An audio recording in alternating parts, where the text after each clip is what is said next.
Order! Order! You are an incorrigible delinquent at times. Behave yourself, man!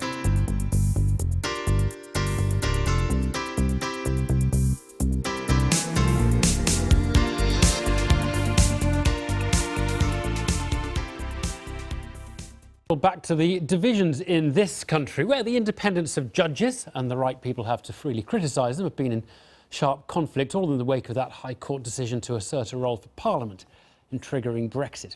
Well, Brexit Secretary David Davis made a statement to the Commons today about how the government will proceed. Not a particularly informative one, as we already knew the government would appeal that decision to the Supreme Court.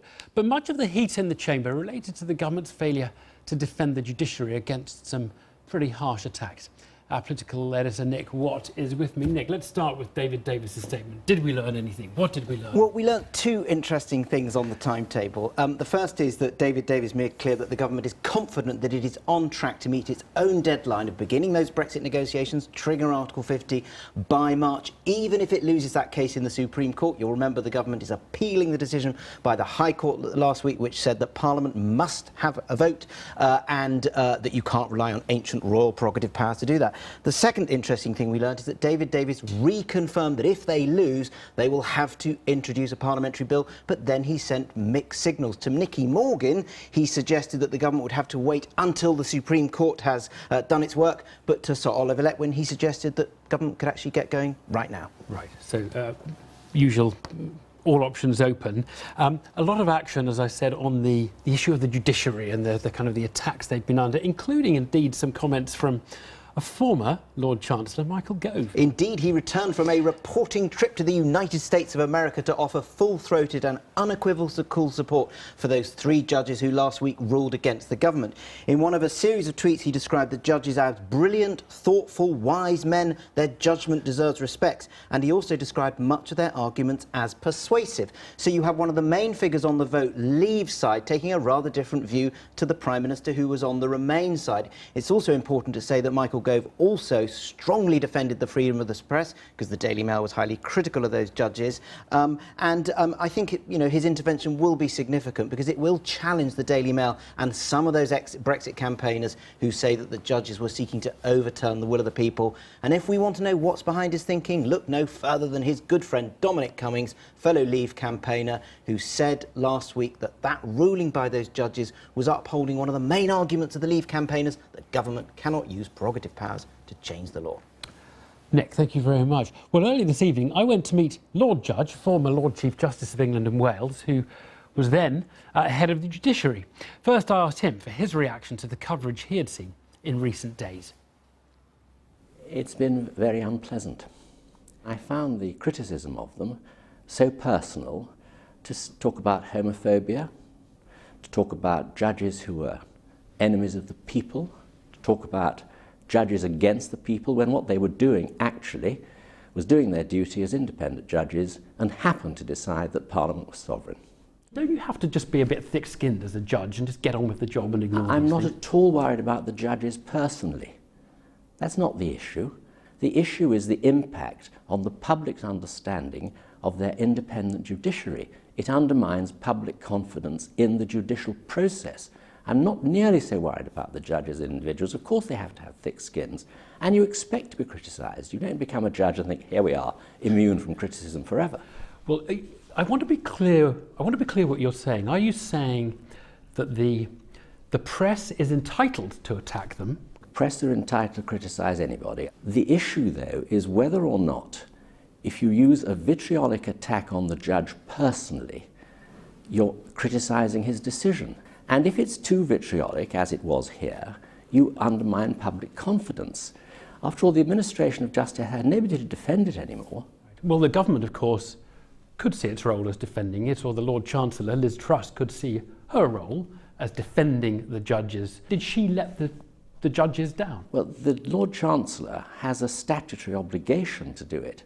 That is one of her functions, is to defend the judiciary. And it was a little too late, and not a lot. To say that you believe in the independence of the judges is fine, but it doesn't actually address why this matters at this particular time. Nigel Farage has said he would like a march of 100,000 people from Trafalgar Square down to Parliament Square, where the Supreme Court sits, on the next round of this case. What do you think of that? I've marched in my time. I have no problem with that. But the idea that it will make any difference, Oh, well, I want to ask you, does it make a difference? that it should make a difference is what worries me. Do you think the judges, when they are assailed by personal attacks, 100,000 people marching outside, do you think that makes a difference? I don't think it makes any difference to the judicial decision. But it does make a difference to public order. Let us just say, for the sake of argument, the Supreme Court decides the High Court was wrong. It will undoubtedly be conveyed as a victory for the demonstrators. It won't be, but that's what will be conveyed. And if that is conveyed, you've undermined the administration of justice. Certain sections of the population may say, we don't think the class of judges we have at the moment are our type of people who think our type of way. Now, can you hand on heart say that the judges we have form, if you like, represent the breadth of opinion and types of our population out there? That's, if I may say so, an extraordinary question. And it merits this limited attention. No, judges are prosperous people. Judges do not live in back streets, suffering from cuts and so on and so forth. They don't. They're part of the establishment. So the answer to your question is, in the sense that you ask it, no. But in the real sense, what the public would like, I think that however difficult their circumstances, is that if they had a case, the judge would stand up for them against the government. The judge would stand up for them against the council. And that's what they would want, be an independent judiciary to look after them in those circumstances. I mean, some people have said in the last few days, maybe there should be some democratic accountability of judges. And let's face it, in the United States, we know the Supreme Court is appointed by Congress and the President after a lot of bickering and argument. Now, are you convinced that that is a really bad way of picking the bench? I admire the members of the Supreme Court of the United States, but as a system for choosing people, it's not a very sensible one. It's entirely political. They always divide on party political lines, and I think that's shocking. And let me just ask finally, because you're a member of the House of Lords, you'll get to vote on some of these issues if Parliament gets a say.